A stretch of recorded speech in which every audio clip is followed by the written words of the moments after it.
आप सभी को मेरी तरफ से जय माता दी। सभी भक्त लोग पूरी तरीके से इस व्यस्तता भरी जिंदगी में नवरात्र की पूरी तरीके से तैयारी कर रहे हैं। हर वो सामान लाने का प्रयास कर रहे हैं जो पूजन में आवश्यक होती है, जरूरी होती है। सभी लोग नवरात्रि की तैयारी भली भांति कर रहे हैं और मैं भी अपनी तैयारी पूरी तरीके से कर चुका हूं।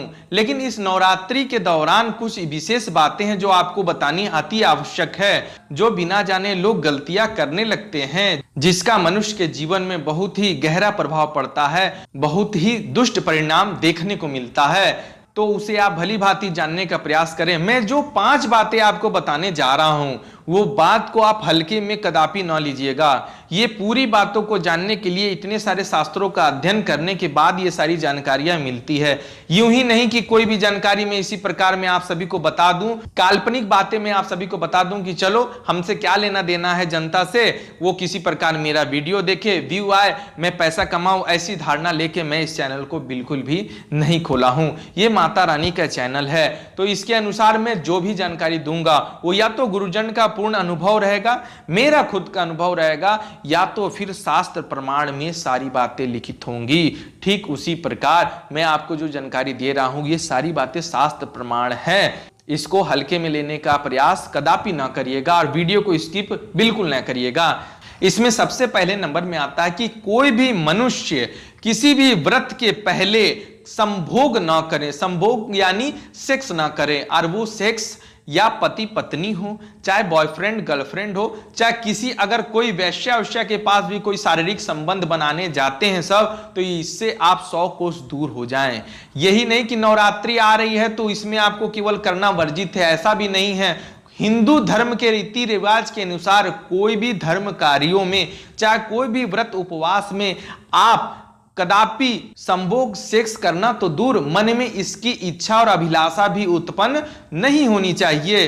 तो इस बात को आप भली भांति जान लीजिएगा। ये नहीं कि अरे हमारी तो शादी हो गई है, हम लोग तो पति पत्नी हैं, हम लोग तो आपस में संबंध बना सकते हैं, यानी सेक्स कर सकते हैं। तो आप लोग से मैं हाथ जोड़ के निवेदन करता हूं कि आप ज्यादा दिमाग लगाने का प्रयास कदापि न करें। शास्त्रों और पुराणों में जो बातें कही गई है उसे हल्के में न लें। किसी भी पूजन व्रत त्योहार में सभी देवी देवता पूर्ण रूप से धरती में विराजमान हो जाते हैं और सब जगह भ्रमण करते हैं, और खासकर अपने भक्तों के यहाँ अवश्य जाते हैं। उसी दौरान आप गंदी हरकतें अगर अपने घर में चाहे कहीं भी करने लगे तो उन्हें बहुत ही कष्ट होगा, क्योंकि उन्हें आपकी हर एक सेकंड में आप कितने देर तक सांस ले रहे हैं, आपने आज कितनी सारी बातें कही, आपने क्या क्या खाया है, आपने चावल में कितने दाने ग्रहण किए हैं अपने पेट के अंदर, सबका हिसाब जो है परमात्मा रखता है। चाहे वो जगत जननी हो, परमपिता परमेश्वर हो, या संसार के समस्त देवी देवता क्यों ना हो।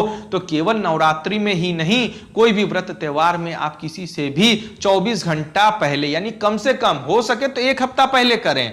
1 हफ्ता तक किसी से शारीरिक संबंध ना बनाए, लेकिन कम से कम अगर ना हो सके आपसे तो 24 घंटे पहले से तो कम से कम ये सब शारीरिक संबंध बनाना छोड़ दें। कई लोग के मन में आता कि नहीं, अरे यार अब 9 दिन तक तो कुछ करने ही नहीं है, तो आज आखिरी दिन बचा है, आज संभोग हो जाए। तो ऐसी धारणा आपके मन में भूल कर भी नहीं आनी चाहिए। ये बहुत ही गलत बात है, इसे आप भली भांति जान चुके हैं, तो इससे आप बिल्कुल ही दूर रहे, क्योंकि नवरात्रि के दिन ये सब मन में भी ख्याल आना बिल्कुल वर्जित माना गया है, बिल्कुल निषिद्ध है शास्त्र के अनुसार। तो आप ये गलती करने का प्रयास ना करें। जब तक जानकारी नहीं थी तब तक आपने ये सारे काम किए तो समझ में आता है, लेकिन जब आपको जानकारी हासिल हो गई तब ये करेंगे तो आपको दुष्ट परिणाम होने से कोई बचा नहीं सकता। ये मैं आपको डराने के लिए नहीं कह रहा हूं, ये सारी बातें शास्त्रों में लिखित है। अब चलते हैं नंबर 2 की तरफ। हर मनुष्य के मन में यही धारणा चलती रहती है जब नवरात्रे आते हैं कि अब नवरात्र शुरू होने वाली है, आज से मांस मछली सब बंद, घर में भी आएगा नहीं, कोई बनाएगा नहीं, मार्केट में भी जल्दी नहीं मिलेगा, तो क्यों ना आज आखिरी दिन बचा है, आज जो है मछली हुआ, चाहे मुर्गा हुआ, चाहे अंडा हुआ, आज खूब दबा के खा लेते हैं, क्योंकि कल से तो ये सारी चीजें मिलनी नहीं है। तो मनुष्य क्या करता है, वो नवरात्र अगर कल से शुरू हो रहा है तो आज ही क्या करेगा, अपने परिवार में ला के सबको भरपेट खिला देगा कि अब से खा लो पूरा परिवार मिलके, कल से मिलने वाला नहीं है। अरे भाई साहब, बिल्कुल भली भांति ध्यान को सुनिएगा। नवरात्रि में लहसुन प्याज तक वर्जित माना गया है, तो आप जो ये मांस मछली मदिरा इत्यादि का सेवन करने की जो आप कामना मन में रख रहे हैं, चाहे उस मांस को पकाकर आप उसका भोजन ग्रहण कर रहे हैं, इतना बड़ा महापाप आप कैसे कर सकते हैं। आदि शक्ति जो है पृथ्वी पर पूरी तरीके से विराजमान होने वाली है, सभी भक्त पूरी तरीके से तैयारी कर रहे हैं और आप मांस मछली मदिरा आदि के चक्कर में अभी भी पड़े हुए हैं। आपके मन में थोड़ी सी भी शर्म की बात नहीं आती कि आप ऐसा कार्य क्यों कर रहे हैं। मांस खाया हुआ कितने दिन तक शरीर में रहता है ये आपको उम्मीद भी नहीं है। ठीक है, तो मैं आपको तो 24 घंटा की जानकारी में बताने वाला हूं। ठीक है, अगर सही रूप से देखा जाए तो किसी भी व्रत से पहले यानी 1 महीने पूर्व से ही आपको मांस मछली मदिरा इत्यादि का सेवन करना छोड़ देना चाहिए। अभी तो मैं बहुत कम समय बताया हूं 24 घंटे का, क्योंकि मनुष्य जो है पूरी तरीके से मांसाहार में तब्दील हो चुका है। 95% मनुष्य जो है पूरी तरीके से मांस मछली अंडा मदिरा का सेवन पूरी तरीके से कर रहे हैं, 5% छोड़ के, क्योंकि मांस मछली खाने में उनको पता नहीं क्या ऐसा सुख प्राप्त होता है। मुझे तो आज पता नहीं चला, लेकिन इस वीडियो में मैं आपको भली भांति बता दूं कि कम से कम 24 घंटा पहले आप मांस मछली मदिरा अंडा इत्यादि का सेवन कदापि न करें और लहसुन प्याज तो भूल कर भी ना बनावें। और साथ ही ये नहीं है कि जो खाली व्रत कर रहे हैं उन्हीं पे ये चीज लागू हो रही है, ऐसा भी नहीं है। परिवार के जितने सदस्य हैं, यानी आपके घर में अगर कोई भी एक लोग नवरात्रि कर रहे हैं, 9 दिनों का उपवास कर रहे हैं, आपके घर में अखंड ज्योत जली हुई है, कलश स्थापना में सभी देवी देवता आपके घर में विराजमान है, तो आप कदापि जो है मांस मछली मदिरा लहसुन प्याज का सेवन आपके पूरे परिवार को नहीं करना है। केवल व्रती को नहीं, यानी जो व्रत कर रहा है केवल उसी पे ये लागू नहीं होता, परिवार के सारे सदस्यों पे ये बातें लागू होती है। तो आपको जब तक ये जानकारी नहीं थी तब तक गलती की समझ में आ रहा था, लेकिन इस जानकारी को मिलने के बाद आप गलती करें तो ये आपके लिए ठीक शुभ संकेत नहीं है। तो मेरे कहने के अनुसार यह है कि कम से कम 24 घंटे पहले आप मांस मदिरा से एकदम दूर रहिए और साथ ही पूरे नवरात्र पारण जब तक नहीं हो जा रहा तब तक तो आप भूल कर भी लहसुन प्याज का भी सेवन ना करें। ठीक है, अगर जानकारी पसंद आ रही हो तो तब तक एक लाइक का बटन जरूर दबा दें, आगे और भी जानकारी मैं बताने वाला हूं। अब चलते हैं नंबर 3 की तरफ। नंबर 3 पे है आपको सात्विक भोजन करना चाहिए। सात्विक भोजन का मतलब होता है निरामिष यानी शुद्ध शाकाहारी भोजन। एक होता है शाकाहारी भोजन, शाकाहारी भोजन में यह होता है कि उसमें लहसुन प्याज पड़ सकते हैं और लोग खाते हैं। एक होता है शुद्ध शाकाहारी भोजन यानी शुद्ध सात्विक भोजन, यानी उसमें लहसुन प्याज भी नहीं पड़ता है। तो अगर घर के सदस्य अगर कोई भी भोजन घर में पका रहे हैं तो मांस मछली से तो दूर रहना ही रहना है, साथ ही लहसुन प्याज भी घर में नहीं रहनी चाहिए। यानी आपके घर के टोकरी में जहां भी फल सब्जियां रहती है वहां पे देखिए लहसुन प्याज घर से बिल्कुल तरीके से हटा दें। आपके घर में हो तो किसी गरीब को दान, आपके घर में अगर थोड़े बच गए हो तो आप किसी गरीब को वो दान कर दें, लेकिन घर में लहसुन प्याज इत्यादि बिल्कुल भी ना करें। और साथ ही ऐसा माना जाता है कि नवरात्रि के दौरान कोई भी तेल में तली हुई चीज नहीं बनानी चाहिए, जैसे कि पूड़ी हो गई, परेठा हो गया, इत्यादि चीजें आपको भूल कर नहीं बनानी। ये सब जब माता रानी को भोग लग जाता है, माता रानी जब स्वयं ग्रहण कर लेती है, यानी 9 कन्या जब आपके घर में विराजमान होकर जब भोजन ग्रहण कर लेती है, उसके बाद आप चाहे घर में जो बनाए उससे कोई दिक्कत नहीं है। लेकिन जो बातें मैं आपको बता रहा हूं शायद आपको कोई ये बातें ना बताए, लेकिन इस बात को आप विशेष गौर करिएगा। मैं ये वीडियो बना रहा हूं, पता नहीं कितने देर का ये बनेगा मैं नहीं जानता, लेकिन जो भी जानकारी मैं दे रहा हूं एक एक बातें जो है आपके जिंदगी में बहुत गहरा प्रभाव डालेंगे, क्योंकि ये जानकारियां बहुत ही रहस्यमय जानकारी है जिसे मैं आप सभी को बता रहा हूं। अब चलते हैं चौथे नंबर की तरफ।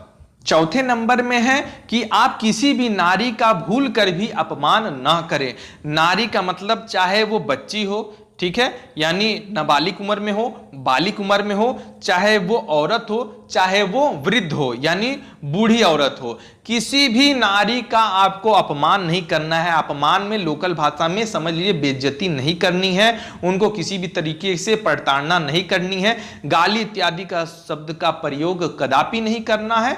उल्टा आपको नारी का सम्मान करना है, नारी का सहयोग करना है, क्योंकि देवी रूप में जब आदि शक्ति इतनी शक्तिशाली है, उसी प्रकार भारत में हर नारी भी उसी प्रकार शक्तिशाली है और उसी तरीके से आपको उनका सम्मान करना चाहिए। वो बात अलग है कि कई महिलाएं और कई लड़की इस समय दुष्टता का पूर्ण हद पार कर चुकी हैं, ये देखने को मिलता है। सभी को नहीं कहा जा सकता कि सभी नारी एक समान है।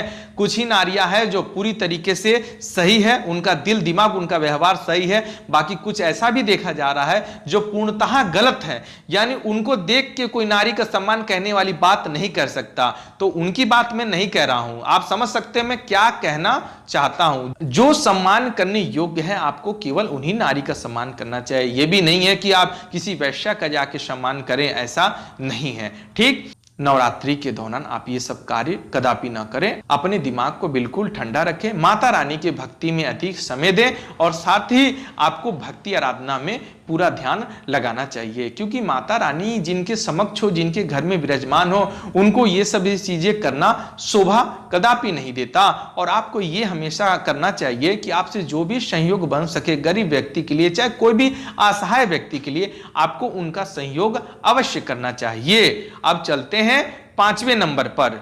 5वें नंबर में लिखित है कि जमीन पर सोना चाहिए और पूर्ण ब्रह्मचर्य का पालन करना चाहिए। ये बात जो जमीन में सोने वाली आई है, ये उन लोगों पर लागू होती है जो अखंड ज्योत अपने घर में स्थापित किए हैं या कहीं मंदिर पर स्थापित किए हैं, और साथ ही जो 9 दिन का व्रत कर रहे हैं उनके लिए नियम लागू होती है कि वे जमीन पर ही शयन करें, यानी सोएं। उन्हें बिस्तर लगा के या चौकी खटिया पलंग में सोने की आवश्यकता नहीं है। पूर्णतः जो है ब्रह्मचर्य का पालन करें और जब आप सोएं तो भी आप माता रानी का ध्यान करके सोए। उसके बाद आप जो है अपने मन में बिल्कुल गलत विचार कदापि ना आए, और साथ ही अगर आप पुरुष हैं तो किसी महिला के पास ना जाए, उससे संबंध बनाने का प्रयास ना करें। और ये वीडियो जो महिला देख रही है तो आप किसी पुरुष के संगत में ना जाए। कम से कम नवरात्रि तक तो अपने शरीर को, अपने मन को, अपनी इच्छा को आप संभाल के रखें। और ये जो बहुमूल्य कीमती समय जो हम मनुष्य को मिला है वो आदि शक्ति यानी माता जगत जननी पे ये समय बिताई जाए, क्योंकि ये जीवन बहुत ही अनमोल है। 84 लाख योनि में मनुष्य का जन्म मिलना बहुत ही बड़ी बात होती है। अगर इस जन्म में आप भगवान को नहीं पा पाए तो आपको दूसरा जन्म मिलने वाला नहीं है ताकि आप उसकी भरपाई कर सके। तो आप सभी से हाथ जोड़ के यही विनती है कि आदि शक्ति का दिन है तो आप भली भांति जो है माता रानी का ध्यान करें, उनकी साधना करें, उनकी आरती करें। आपको कुछ भी नहीं आता है करने के लिए तो कम से कम ध्यान करिए। जय माता दी, जय माता दी, जय माता दी भी रटेंगे तो भी जो आपको उतना ही पुण्य प्राप्त होगा जो 9 दिन का तपस्या कर रहे हैं वो भी, क्योंकि माता रानी भाव की भूखी होती हैं। सभी देवी देवता भाव के भूखे होते हैं। कई लोग इसमें वीडियो देख रहे होंगे जो अनपढ़ होंगे, यानी उनको शिक्षा ना हो तो वो क्या बोलेंगे, क्या मंत्र जान रहे हैं, क्या पाठ जान रहे हैं, क्या चालीसा जान रहे हैं, क्या आरती जान रहे हैं, लेकिन वो भी तो 9 दिन का व्रत करते हैं चाहे करती हैं, तो क्या उसे माता रानी फल नहीं देती? बिल्कुल देती हैं। तो उसी प्रकार जो जिस योग सक्षम हो वो उस प्रकार से पूजा पाठ आरती आराधना करें। अगर ये जानकारी आपको पसंद आई हो तो चैनल को सब्सक्राइब करना बिल्कुल ना भूलिएगा, क्योंकि जो जानकारी मैं आप सभी को बता रहा हूँ ये जानकारी बताने के लिए कई सारे ग्रंथों, तो वेदों, पुराणों और शास्त्रों का अध्ययन करने के बाद ये सारी जानकारियां मिलती है। तो ये जानकारी अगर आपके योग्य है, अगर आपको ये जानकारी पसंद आई हो तो चैनल को सब्सक्राइब करना तो बिल्कुल भी नहीं भूलिएगा। आप सभी को एक विशेष जानकारी मैं बता दूं कि आप सभी जो है अगर आपसे संभव हो सके तो दुर्गा सप्तशती का पाठ अवश्य करिएगा। मैं मानता हूं भाग दौड़ भरी जिंदगी है, सबको जो है पैसे कमाने की लालसा है और लालसा होनी भी चाहिए, क्योंकि परिवार का जीवन व्यापन करने के लिए धन की आवश्यकता होती है। लेकिन मान के चलिए 365 दिन में अगर आप 9 दिन अगर जगत जननी को दे देते हैं तो इससे आपका नुकसान नहीं है, इसके जो फायदे हैं उसकी आप कल्पना भी नहीं कर सकते। तो आप सभी से अनुरोध यही है कि संभव हो सके आपसे तो सप्तशती का पाठ अवश्य करें, ताकि आप भी आदिशक्ति जगदम्बा को जानने का प्रयास करें और इस नवरात्रि का पूर्ण फल आपको प्राप्त हो।